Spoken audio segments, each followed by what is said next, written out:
I'm also like really big on constantly checking reference tracks. I think that's really important to the whole process because I want to make sure that I'm in the right ballpark to whatever is commercially out there and whatever the band likes, that kind of thing.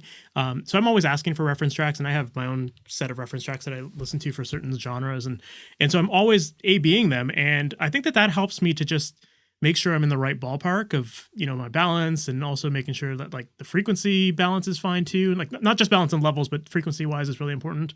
And that just from that, like just constantly going back and forth, like I feel like I'm more comfortable and confident with the end result, like I feel like I can master it because I'm in the ballpark of where I want it to be. So, what more do I need to do?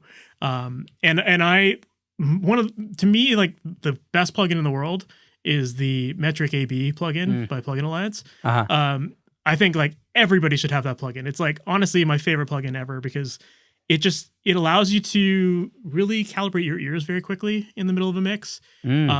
Plus the fact that it has like the frequency graph and everything like that, where you can compare your song against the other song. It does the volume matching, all that kind of stuff. Like to me, it just really helps.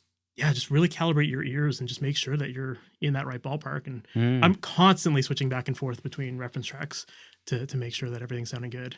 That's really cool. Yeah, the truth is I really should get that plugin.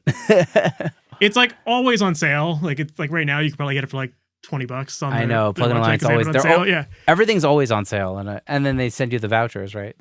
Yeah. Excellent. Yeah, you've just convinced me. I'm in. Let's do it next time. Do it, man. It's like that plugin. Like when I first bought Pro Tools, it did come with I think it was called like Magic AB or something like that. And I used that a lot, but it was just a little bit slower of a process to get that to work right. And then once I downloaded Metric AB, it was like, whoa, like this just works so much better.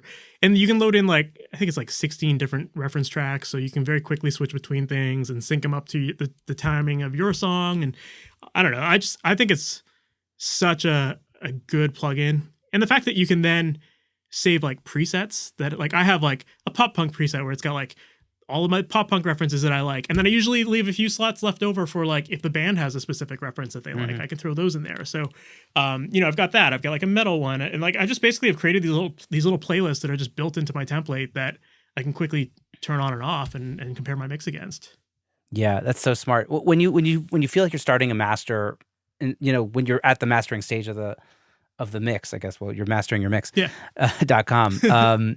Do you feel like you're switching a mindset of like, hey, like I'm not listening to the trees anymore. Now I'm just listening to the forest. Do you feel like that there's like a mental switch that you're able to kind of do? Totally. Like I often do bounce out my mix and then bring it into a separate mastering session. Like I don't necessarily like master in the mix.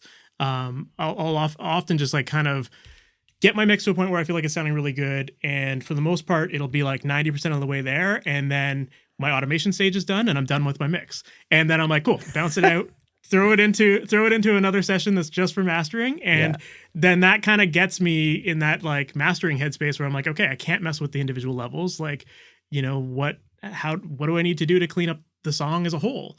And yeah, if there is something at that point where I'm like, okay, I'm way off with like my balance of my snare or something like that, then I'll go back into the mix and fix it.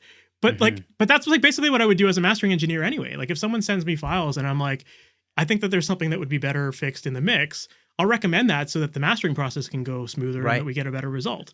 That's definitely something that I pride myself in as a mastering engineer. I like being able to give advice to people, as long as they're open to it, because it just makes the project that much more professional in the end because we're working together here. It's more collaborative.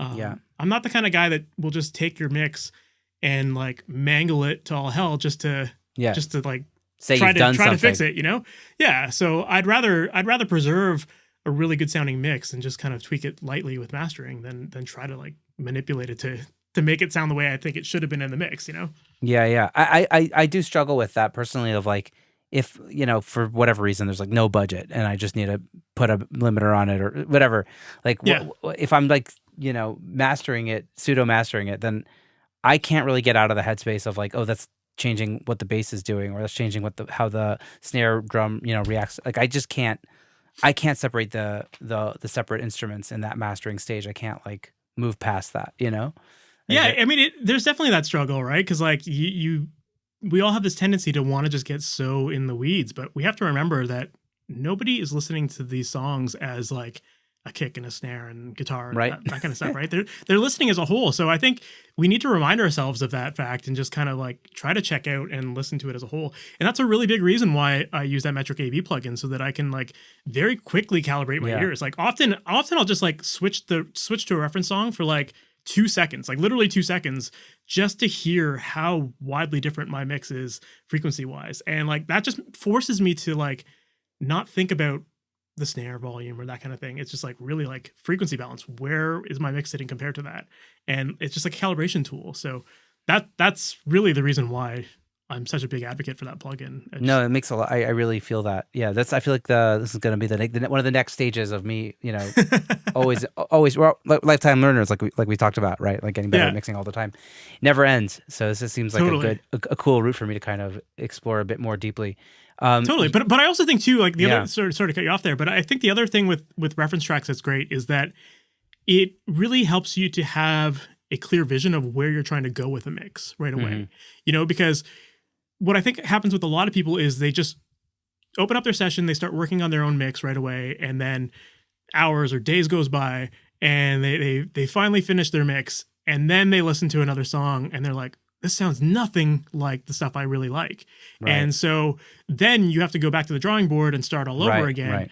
And I think that when you have a clear vision of what you want it to sound like, then you're able to work from a more productive standpoint. You can almost like create a checklist for yourself of the things that you want to accomplish and the moves that you need to make to get it closer to that final sound.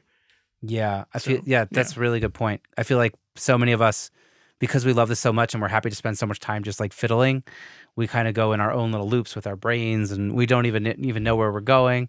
And sometimes it's cool because you could be really creative and make something really unique, and you can, you know, it's also just fun, but it's also like, yeah, just check yourself every once in a while, right? Like it's like artists that like spend a year making a record and, you know, then nobody listens to it, versus the artist that puts out a cover every week and then an original once a month or whatever. And they're constantly getting feedback from an audience that's telling them what they like and what they don't like. And then they can make a record for an audience that wants to hear it and, you know, custom tailor it to that audience, you know? Absolutely. I mean, look, this is fun. Like, you know, it is fun to play with these plugins and to experiment with different tools and that kind of stuff.